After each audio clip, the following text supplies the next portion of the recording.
Pugazhendhi sir வணக்கம். இணைப்புல இருக்கிறீங்களா? உங்களோட வீடியோ சோர்ஸ் எங்களால எடுக்கவே முடியல. வந்துருச்சுங்களா சார்?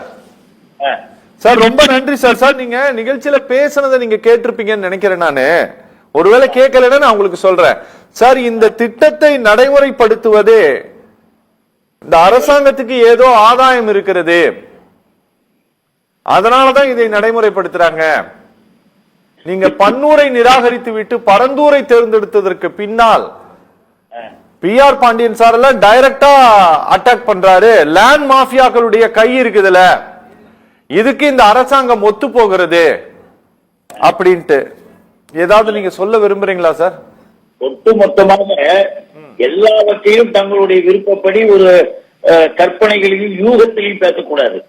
இந்த திட்டம் என்பது எதன் குறித்து எதற்காக நாம தெளிவாகவே எடுத்து சொல்லியிருக்காங்க. இவங்க இந்த ஏர்போர்ட் இங்க ஏன் வரக்கூடாது, அங்கே ஏன் வரக்கூடாது, இதெல்லாம் பேச நல்லா இருக்கலாம். சமூகத்தில நீண்ட காலமாக இருக்கக்கூடிய அனுபவத்தின் காரணமாக பார்க்கணும். சென்னை மாநிலத்தினுடைய மக்கள் தொகையை பற்றி மட்டுமல்ல, சென்னை மாநிலம் தமிழ்நாட்டின் தலைநகர். இவங்க என்ன நினைக்கிறாங்க, தலைநகரே 4 தொகுதியை சொல்லுவான், சொல்வதற்கு சோகம் இருக்கும். ஆனால் சென்னையில் இருக்கிற சர்வதேச இன்டர்நேஷனல் ஏர்போர்ட் இன்னைக்கு ஒரு நாளைக்கு 60,000 மக்கள் வருகிற பயணிகள் போறது வர்றதும், அது 2 கோடி பேருக்கு சொல்கின்ற பொழுது அதன் உள்ள போய் அந்த எனக்கு தெரியா தப்பா அப்படின்றது ஒரு மக்கள் கேட்டுக்கிட்டோம். நமக்கு அதை பற்றி அல்ல. தனியார் கம்பெனிகளுக்கு, கார்பரேட் கம்பெனிகளுக்கு இந்தியாவை விற்பனை செய்து கொண்டிருப்பது யாருன்னு எல்லாருக்கும் தெரியும். யார் செய்து கொண்டிருக்கிறார்கள் அமெரிக்க நாட்டை எதிர்த்து அவங்க பேசுவதற்கு இவங்க முடியாம போர்க்களத்தில் இறங்கினாங்க. வேளாண்மை சட்டங்களை கொண்டு வந்த பொழுது கூட எப்படிப்பட்ட நிலையில கார்பரேட் கம்பெனிகளுக்கு உதவி செய்கின்ற அளவுக்கு டெல்லியிலிருந்து யூனியன் கவர்மெண்ட் மேல. ஆனால் தமிழ்நாட்டில் எங்களுடைய முதல்வர், எங்களுடைய தலைவர் அண்ணன் தளபதி அவர்கள் மக்கள் நலனின் அடிப்படையில் தான் இதுல கூட இன்றைக்கு நிதியமைச்சர் கூட தெளிவாக ஒரு வார்த்தைக்கும் பதில் சொல்லியிருக்கிறார். நாம எல்லாவற்றையுமே அப்படி விட்டுக்கூடாது. ஏன் இந்த ஏர்போர்ட் வருவதற்கு என்ன காரணம் சொல்லுங்க. நீர்நிலைகளை பற்றியெல்லாம் சொன்னாங்க.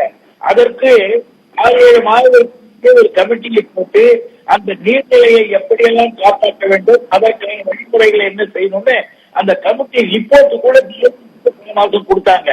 இன்னும் கூட ஒண்ணு சொல்லி, அங்கே இருக்கக்கூடிய மக்கள் இவர்களுக்கு மறு குடியிருப்பு இடம் கொடுப்பது மட்டுமல்ல, அவர்களுக்கு மேற்பீடாக கூடுதலாக 3 மடங்கு தொகை கொடுப்பதும், கல்வி நிலையங்கள் மற்றவர்களை அங்கு உண்டாக்குவது, பிரைமரியில் சென்ற மருத்துவமனைகள் மருத்துவ செய்கிறது என்பதை அரசு முடிவெடுத்து அறிவித்திருக்கு. தனியார் கம்பெனிக்கு கொடுக்கணும். தமிழ்நாடு அரசுக்கு எந்த காலத்தில் ஒரு ஏர்போர்ட்டை ஒரு மாநில அரசு கொடுக்குமான்னு உங்களுக்கு தெரியாதா? அவருக்கு தெரியாம இருக்கலாம், புதுசா வந்தவங்களுக்கு தெரியாம இருக்கலாம்.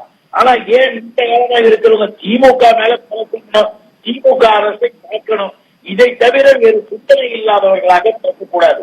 நீங்க இன்றைக்கு நிலைத்துக் கொண்டிருக்கின்ற இந்த அரசு எந்த ஒரு நிலையிலும் மக்களுக்கு தொழிலாளர்களாக இருக்கட்டும், வேளாண்மை விவசாயத்திற்கு தனித்துறையே அமைத்து தனி பட்ஜெட் போடுறது. வேளாண்மை அரசாங்கத்தின் மூலமாக பல்வேறு நலன்களை செய்து உங்களுக்கே தெரியும். மக்களை நேரடியா போய் சந்திச்சு எல்லா இடத்தையும் கூட்டம் போட்டாங்க, எல்லா இடத்தையும் பேசினாங்க. இப்படி ஒரு இங்க கொண்டு வர சம்பந்தமா அதுல கஷ்டங்கள் இருக்கும், வருத்தங்கள் இருக்கும் போது வேறு நிலை இல்லை. நாம ஒன்றை சாதிக்க நினைக்கின்ற பொழுது சில நேரம் சில கஷ்டங்கள் வந்தாலும் எதிர்காலத்தில் நம்ம யாருக்கு, அந்த குடும்பங்களுக்கு தெளிவாக அரசாங்கத்தில் சொல்லிட்டார். எங்களோட முதல்வர் தெளிவாக சொல்லிட்டார், இந்த குடும்பத்தை சேர்ந்த பிள்ளைகளுக்கு வேலை வாய்ப்புகள் வழங்கப்படும். கவனமா வச்சுக்கங்க. வேலை வாய்ப்புக்கும் இறங்குறாங்க, அவர்களுக்கு மறு குடியிருப்பும் கொடுக்கறாங்க, அவர்களுக்கு கூடுதலான தொகையும் இழப்பீடு தொகையாக கொடுக்கறாங்க. ஆக இப்படிப்பட்ட நிலைகளெல்லாம் இந்த அரசு சொல்கின்ற பொழுது நமக்கு எதிர்காலத்தில் பயணிகளின் நன்மைக்காக மட்டுமல்ல, பயணிகள் நன்மைக்கு மட்டுமல்ல, தொழில்துறையினுடைய வளர்ச்சிக்காகவும் இந்த ஏர்போர்ட் தேவைப்படுகிறது. டைடல் பார்க் வரும்போது பார்க்க முத்தமிழறிஞர் கலைஞர் கொண்டு வரும்போது அதை கட்டணும், ஏன் அதை இங்க கட்டக்கூடாதா, செய்யக்கூடாதான்னு உண்டு. ஆனால் பார்க்க அவர் அமைத்ததன் காரணமாக இந்தியாவிலேயே தமிழ்நாடு தகவல் தொழில்நுட்பத்திலேயே முதன்மையில இருக்கு. இன்னைக்கு பல்வேறு மாநிலத்தின் பல்வேறு இடங்களுக்கு தகவல் தொழில்நுட்ப பார்க்கக்கூடிய பிளாட்ஃபார்ம்ஸ் நடக்குது, தொடங்குறாங்க.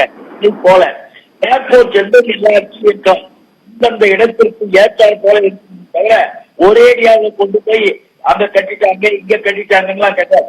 தொழில்துறையை சார்ந்தவர்கள் அயலகத்திலிருந்து அயல்நாட்டிலிருந்து வருகின்ற போது இங்க இருக்கக்கூடிய வசதிகளை பெரிதுபடுத்தி நம்முடைய இளைஞர்களுக்கு வேலை வாய்ப்பு, வேலை வாய்ப்பு கொடுக்குறாங்க. வேலையும் கொடுக்கும் பொழுது தயவு செய்து மக்கள்கிட்ட போயிட்டு அவர்களை வேண்டும் என்று தூண்டிவிடுறது, அவர்களுக்கு பிரச்சனைகளை உண்டாக்குவது இவர்களுக்கு அரசியல் வேலையா போச்சு. அதுதான் நம்ம சொல்ல முடியும். எந்த தமிழ்நாடு அரசாங்கம் தனியாருக்கிட்ட கொடுத்துட்டு போகுது, பின்னாடி தனியார்கிட்ட நீங்க கொடுக்கல சார், கவர்மெண்ட் ஆஃப் இந்தியாவே கொடுக்க போறேன்னு சொல்றாங்க பார்லிமெண்ட்ல. திமுக அரசு மக்கள் அரசு, திமுக அரசு வேளாண்மை வளர்க்கிற அரசு, எல்லாருடைய நன்மை இந்த பணிகளில் இறக்கிட்டாங்க தவிர முன்பே செய்யப்பட்ட இந்த நாட்டுல. Okay sir, okay okay okay sir, okay okay okay sir, okay okay.